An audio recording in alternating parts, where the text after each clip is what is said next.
ایک دن حضرت عمر کے بیٹے نے کہا، ابا جان میری فلاں لڑکی سے شادی کروا دیجیے۔ تو حضرت عمر اٹھے اور اس لڑکی کے گھر روانہ ہوئے۔ جب گھر کے دروازے پر پہنچے تو ایک آواز سنائی دی۔ حضرت عمر نے جب یہ بات سنی تو ہوش اڑ گئے۔ اس لڑکی کی ماں اسے کہہ رہی تھی کہ بیٹی ہمیں بسم اللہ الرحمن الرحیم۔ حضرت عمر فاروق رضی اللہ تعالیٰ عنہ کی خلافت ہر پہلو میں مثالی تھی۔ ہر معاملے میں خلیفہ راشد اپنے آپ کو جواب دہ اور ذمہ دار گردانتے تھے اور رعایا کی ہر ضرورت کا خیال رکھتے تھے۔ نظم حکومت مضبوط بنیادوں پر قائم تھا، ادارے منظم تھے، مواصلات کا نظام بہترین تھا، راستے محفوظ اور بہترین انداز میں بنائے گئے تھے۔ مصر اور مدینے کا فاصلہ خاصا طویل تھا، مگر حضرت عمر رضی اللہ تعالیٰ عنہ کی دور اندیش ذہن نے یہ فاصلہ پاٹ دیا۔ وہ اس طرح کہ مصر سے غلہ لانے کے لیے بحری جہاز استعمال کیے۔ جہازوں کے ذریعے غلہ جار کی بندرگاہ تک لایا جاتا تھا، وہاں سے پھر اونٹوں پر لاد کر محفوظ راستے کے ذریعے ایک دن اور ایک رات میں کارواں مدینے پہنچ جاتا تھا۔ جار بحر احمر پر بندرگاہ تھی۔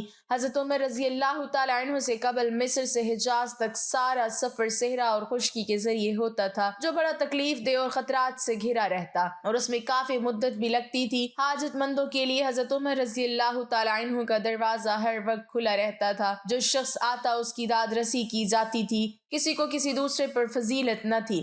ایک اصول تھا کہ جس سے ہر خاص و عام واقف تھا، وہ یہ کہ جو زیادہ نیک اور متقی تھا وہی زیادہ معزز و محترم تھا۔ جس نے اعمال خیر اور جہاد اسلامی میں زیادہ خدمات سر انجام دی تھیں وہی دوسروں پر فوقیت رکھتا تھا۔ اس کے علاوہ کوئی دوسرا معیار نہ تھا جس سے لوگوں کا مرتبہ متعین کیا جاتا۔ جب حقداروں کو ان کا حق نہ ملے اور صاحب استحقاق کے مقابلے میں بااثر لوگوں کو ترجیح دی جانے لگے تو فساد پھیل جانا فطری امر ہے۔ حکمران اگر یہ اصول پیش نظر رکھیں کہ جس شخص نے امت کے لیے زیادہ قابل قدر خدمات سر انجام دی ہیں اس کی عزت افزائی اور قدر کی جائے تو اس سے بہت صحت مند رجحان پروان چڑھتا ہے۔ لوگ بھلائی اور خیر کے کاموں میں ایک دوسرے سے آگے بڑھنے کی کوشش کرتے ہیں اور نیکیاں برائیوں پر غالب آ جاتی ہیں۔ جرید بن حازم بن حسن سے مروی ہے، کچھ لوگ امیر المومنین عمر بن خطاب کے دروازے پر آئے، ان میں اصحاب بدر بھی تھے اور شیوخ قریش بھی۔ ان لوگوں نے اندر آنے کی اجازت مانگی۔ اصحاب بدر میں سے سہیب، خباب، عمار اور بلال کو اندر آنے کی اجازت مل گئی، جبکہ ابو سفیان، حارث بن ہشام اور سہیل بن عمرو کو باہر انتظار کرنا پڑا۔ یہ سبھی بزرگ فتح مکہ کے بعد مسلمان ہوئے تھے۔ اس صورتحال کو دیکھ کر ابو سفیان نے کہا، آج کے دن سے زیادہ میں نے اپنی بے قدری کبھی نہ دیکھی تھی۔ روسائے قریش باہر بیٹھے ہیں اور غلاموں کو اندر بلا لیا گیا ہے۔ یہ سن کر سہیل بن عمرو نے کہا، اے سرداران قریش، میں نے آپ کے چہروں پر ناراضگی کے آثار دیکھ لیے ہیں، اگر غصہ کرنا ہے تو اپنے آپ پر کریں۔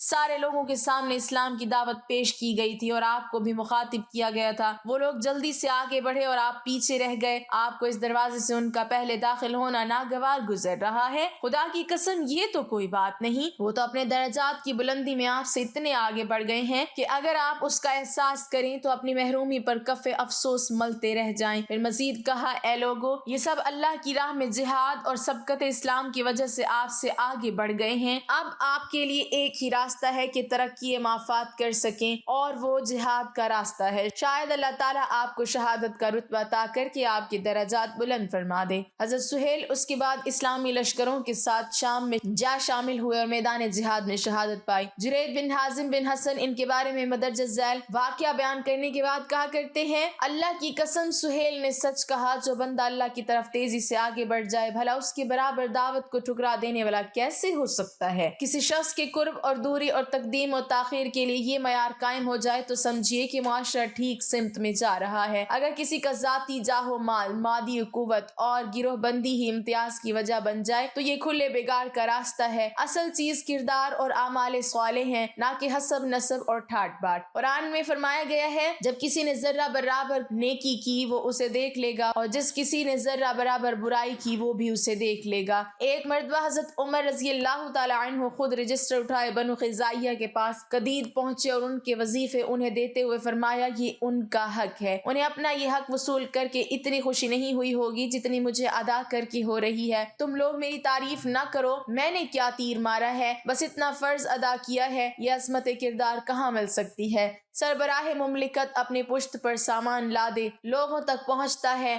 مگر نہ کوئی اعلان ہوتا ہے، نہ تشہیر، نہ سپاس نامہ اور نہ قصیدہ خوانی۔ وہ اللہ کے سامنے حاضری اور جواب دہی کے احساس سے مالا مال تھے۔ انہیں معلوم تھا کہ بندوں کے معاملے میں اللہ نے ان پر کیا کچھ واجب کر رکھا ہے۔ آج صورتحال یہ ہے کہ بیچارے حقدار پوری زندگی اپنے جائز حقوق کے حصول کے لیے مارے مارے پھرتے ہیں۔ اکثر لوگوں کے حصے میں محرومی کے سوا کچھ نہیں آتا۔ حکومتی اداروں کو چلانے والوں کے دلوں میں اگر خوف خدا پیدا ہو جائے تو ہر حقدار کو اس کا حق مل سکتا ہے، مگر ایسا نہیں ہوتا۔ کیوں؟ اس کا جواب آسان بھی ہے اور مشکل بھی۔ حقیقت واضح ہے کہ خدا کا خوف دلوں میں نہیں ہے، مگر اس کا اظہار کوئی نہیں کر سکتا۔ حضرت عمر رضی اللہ تعالیٰ عنہ سخت گیر بھی تھے مگر ساتھ ہی نرم دل بھی تھے۔ جہاں سختی کی ضرورت ہوتی وہاں سختی کرتے اور جہاں نرمی کا موقع محل ہوتا وہاں آپ کی نرم دلی بے مثال ہوا کرتی۔ ایک مرتبہ ایک نوجوان غیر شادی شدہ جوڑا زنا میں پکڑا گیا۔ آپ نے لڑکے لڑکی دونوں پر حد تعزیرانہ جاری کی اور اس میں بالکل نرمی نہ دکھائی۔ حد جاری ہو چکی تو آپ نے ان سے کہا آپس میں شادی کر لو، مگر لڑکے نے انکار کر دیا۔ آپ نے اس کے انکار پر برا نہ مانا۔ حدود اللہ کا قیام اللہ کا حق ہے جس میں کوئی کمی بیشی قابل قبول نہیں، اور افراد کی شخصی آزادی ان کا بنیادی حق ہے جس پر قدغن نہیں لگائی جا سکتی۔ آج برائی پھیل چکی ہے۔ ان حالات میں مسلمان لڑکیوں کو اپنی عزت و عفت کی حفاظت کے لیے خود بیدار اور محتاط رہنا چاہیے۔ شیطان انسان کے لیے ہر لمحہ ایک حملہ آور وحشی بھیڑیے کی مانند ہے۔ شیاطین جنوں اور انسانوں کے غول پھرتے اور یلغار کرتے ہیں۔ ان کے نزدیک کسی کی عزت اور شرف کا کوئی تقدس اور حرمت نہیں ہے۔ افسوس کہ انسانوں کو یہ بات یاد نہیں رہتی۔ وہ ذات بابرکات جو ہر شخص کے ہر عمل سے باخبر ہے، اس کے سامنے حاضری کے دن سب کو اپنے اپنے اعمال کا پورا بدلہ مل جائے گا۔ ایک مرتبہ آپ کے پاس ایک ازدواجی جھگڑا پیش کیا گیا۔ ایک عورت اپنے خاوند سے سرکشی کا معاملہ کیا۔ وہ اپنے خاوند کے ساتھ جانے کے لیے آمادہ نہ تھی اور علیحدگی کا مطالبہ کر رہی تھی۔ آپ نے حکم دیا کہ عورت کو کسی ویران گھر میں بند کر دیا جائے۔ اگلی صبح آپ نے اسے بلا بھیجا اور پوچھا تم نے رات کیسی گزاری؟ اس نے جواب دیا جب سے میں اس شخص کے گھر گئی ہوں آج پہلی رات ہے جو میں نے راحت اور سکون سے بسر کی ہے۔ یہ سن کر آپ نے مرد کو حکم دیا کہ اس عورت کو طلاق دے دے، اگرچہ اس کے بدلے میں عورت کان کی ایک بالی ہی پیش کرے۔ خلا کی صورت میں عورت کو حق مہر واپس کرنا ہوتا ہے۔ حضرت عمر رضی اللہ تعالیٰ عنہ نے معمولی سی تفتیش اور سوال و جواب سے حقیقت پا لی تھی۔ آپ نے محسوس کیا کہ اتنی شدید نفرت کے ساتھ میاں بیوی کا اکٹھے رہنا اخلاقی، دینی، سماجی، معاشرتی کسی بھی لحاظ سے مناسب نہ تھا۔ دین اسلام نے طلاق کو ناپسندیدہ عمل قرار دیا ہے، مگر جہاں میاں بیوی کا نباہ کسی صورت نہ ہو سکے وہاں آخری چارہ کار کے طور پر علیحدگی کا فیصلہ کر دیا جاتا ہے۔ آپ رضی اللہ تعالیٰ عنہ مسجد میں آتے تھے تو ہر جانب نظر ڈالتے تھے، نمازیوں کو بھی دیکھتے اور مسجد کی صفائی پر بھی توجہ فرماتے تھے۔ مسجد میں نماز ادا کرتے اور لوگوں کی تربیت کا اہتمام کرتے تھے۔ ایک دن مسجد میں تشریف فرما تھے کہ حجاز بن ایمن آئے۔ حضرت عمر رضی اللہ تعالیٰ عنہ نے حجاز کو نماز پڑھتے دیکھا اور نماز کے بعد فرمایا اپنی نماز لوٹا۔ پھر انہیں نماز پڑھنے کا صحیح طریقہ سمجھایا۔ نماز دین کا ستون ہے، اگر اسے درست نہ کیا جائے تو دین کی عمارت کیسے ٹھیک اور مضبوط ہوگی۔ حضرت عمر رضی اللہ تعالیٰ عنہ لوگوں کے حقوق، آرام اور راحت کا خیال رکھتے مگر حدود اللہ کی خلاف ورزی پر کبھی نرم رویہ نہ برتتے۔ ایک مرتبہ ایک عورت نے جاہلیت کے طرز پر نوحہ شروع کیا اور منع کرنے پر بھی نہ رکی تو حضرت عمر رضی اللہ تعالیٰ عنہ نے سختی کی۔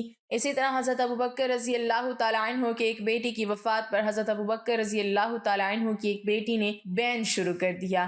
عمر بن خطاب رضی اللہ تعالیٰ عنہ حضرت ابوبکر رضی اللہ تعالیٰ عنہ اور ان کے خاندان کی بہت تکریم کرتے تھے، مگر اللہ اور اس کے رسول صلی اللہ علیہ وسلم کے منع کیے ہوئے کام کی کسی صورت میں کسی شخص کو اجازت دینے کے روادار نہ تھے۔ حضرت ابوبکر رضی اللہ تعالیٰ عنہ کی اس بیٹی کو فوراً حکم دیا کہ نوحہ بند کر دو ورنہ تمہیں باہر نکال دیا جائے گا۔ حضرت عمر رضی اللہ تعالیٰ عنہ کی ترجیحات میں سر فہرست قرآنی احکامات اور نبوی ارشادات کا احترام و اتباع تھا۔ اس معاملے میں وہ کبھی سستی یا مداحنت نہ برتتے تھے۔ ایک شخص غیلان بن ابی اسلم نے اپنی بیویوں کو طلاق دے کر اپنا سارا مال اپنے بیٹوں کے درمیان تقسیم کر دیا۔ حضرت عمر رضی اللہ تعالیٰ عنہ کو یہ اطلاع ملی تو فوراً غیلان کے پاس پہنچے اور فرمایا خدا کی قسم میرا خیال ہے کہ تمہاری اجل قریب آ گئی ہے اور شیطان مردود نے تیرے دل میں یہ بات ڈالی ہے، یہ کام جو تو نے کیا ہے شیطانی کام ہے۔ خدا کی قسم تمہیں یہ فیصلہ بدلنا ہوگا۔ مال کی غیر اسلامی تقسیم کا فیصلہ منسوخ کرو، اور اگر تم نے ایسا نہ کیا تو میں تمہارا مال اسلامی قانون وراثت کے مطابق حقداروں میں تقسیم کروں گا اور ابوالغال کی طرح تمہاری قبر پر پتھر برساؤں گا۔ یاد رہے ابوالغال وہ شخص تھا جسے بنو ثقیف نے ابرہا کے لشکر کے ساتھ راستہ بتانے کے لیے مکہ بھیجا تھا۔ عرب اس کی قبر پر مدتوں سنگ باری کرتے رہے۔ حضرت سیدنا اسلم رضی اللہ تعالیٰ عنہ فرماتے ہیں امیر المومنین حضرت سیدنا عمر بن خطاب رضی اللہ تعالیٰ عنہ اکثر رات کے وقت مدینہ منورہ کا دورہ فرماتے۔ اگر کسی کو کوئی حاجت ہو تو اسے پورا کریں۔ ایک رات میں بھی ان کے ساتھ تھا۔ آپ رضی اللہ تعالیٰ عنہ چلتے چلتے اچانک ایک گھر کے پاس رک گئے۔ اندر سے ایک عورت کی آواز آ رہی تھی، بیٹی دودھ میں تھوڑا سا پانی ملا دو۔ لڑکی یہ سن کر بولی، امی جان کیا آپ کو معلوم نہیں کہ امیر المومنین حضرت سیدنا عمر بن خطاب رضی اللہ تعالیٰ عنہ نے کیا حکم جاری فرمایا؟ اس کی ماں بولی، بیٹی ہمارے خلیفہ نے کیا حکم جاری فرمایا ہے؟ لڑکی نے کہا، امیر المومنین حضرت سیدنا عمر بن خطاب رضی اللہ تعالیٰ عنہ نے یہ اعلان کروایا ہے کہ کوئی بھی دودھ میں پانی نہ ملائے۔ ماں نے یہ سن کر کہا، بیٹی اب تو تمہیں حضرت سیدنا عمر رضی اللہ تعالیٰ عنہ نہیں دیکھ رہے، انہیں کیا معلوم کہ تم نے دودھ میں پانی ملایا ہے؟ جاؤ اور دودھ میں پانی ملا دو۔ اور لڑکی نے یہ سن کر کہا، خدا عز و جل کی قسم میں ہرگز ایسا نہیں کر سکتی کہ ان کے سامنے تو ان کی فرما برداری کروں اور ان کی غیر موجودگی میں ان کی نافرمانی کروں۔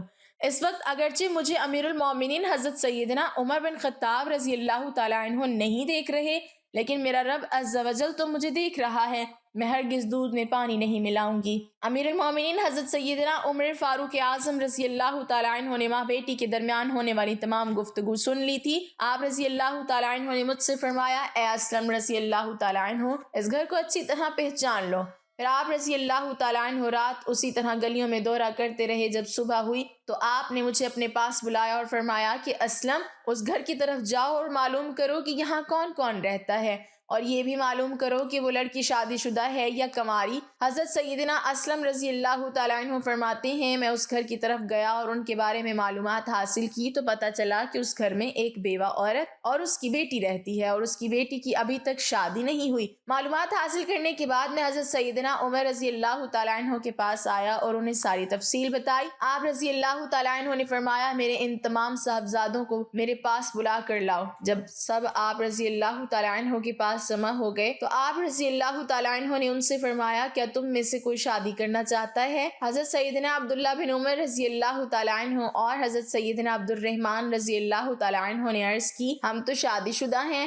حضرت سیدنا عاصم بن عمر رضی اللہ تعالیٰ عنہ کھڑے ہوئے اور عرض کی، ابا جان میں غیر شادی شدہ ہوں اور میری شادی کرا دیجیے۔